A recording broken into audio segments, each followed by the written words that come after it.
Constipation বা কোষ্ঠকাঠিন্য metabolic ডিসঅর্ডারের একটা গুরুত্বপূর্ণ সমস্যা।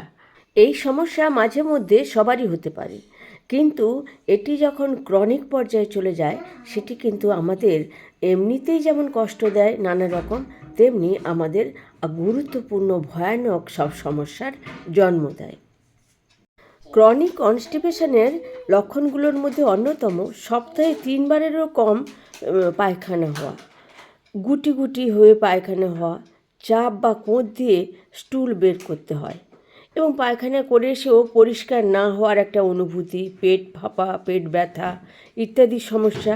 এবং অনেকের বাচ্চারা বিশেষ করে আঙুল দিয়ে রেকটাম খালি করার চেষ্টা করে, কারণ চুলকানি হয় এবং রক্তপাতের সমস্যা হয় এবং ক্রনিক পর্যায়ে অর্শ, ফিস্টুলা ইত্যাদি এবং পরবর্তীকালে আরও ভয়ানক রোগের জন্ম দেয়। শীতকালে এই সমস্যা বেড়ে যাওয়ার কারণ হচ্ছে আমরা অনেকটা জুবুথুবু হয়ে যাই, হাঁটতে চাই না এবং লেট নাইট পার্টি হয়, খাওয়া দাওয়াও জাঙ্ক ফুড, ফাস্ট ফুড অতিরিক্ত পরিমাণে খাওয়া হয়, ঘুম ঠিকমতো হয় না। এইসব কারণগুলো শীতকালে কনস্টিপেশন বেড়ে যাওয়ার অন্যতম কারণগুলো। এক্সারসাইজ করা, অন্তত দিনে 8 ঘন্টা ঘুরে আসা, পর্যাপ্ত ঘুম, স্ট্রেস কমানো, প্রতিদিন নির্দিষ্ট সময়ে পায়খানায় যাওয়া, হোক না হোক যাওয়া প্রত্যেক দিন, এটা অভ্যেস করতে হবে এবং তার সঙ্গে ফাইবার রিচ খাদ্য খেতে হবে।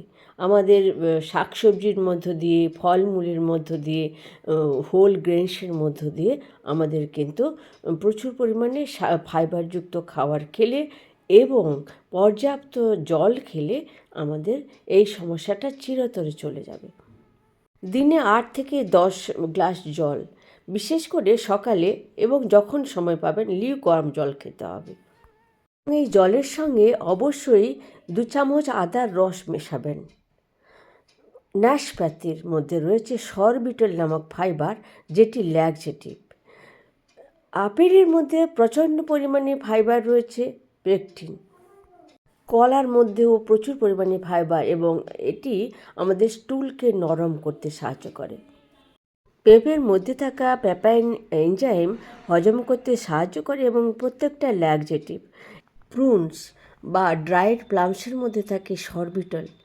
কিউজের মধ্যে থাকে অ্যাক্টিনিডিন নামক ফাইবার। এগুলো প্রত্যেকটি গাট মোবিলিটিতে সাহায্য করে।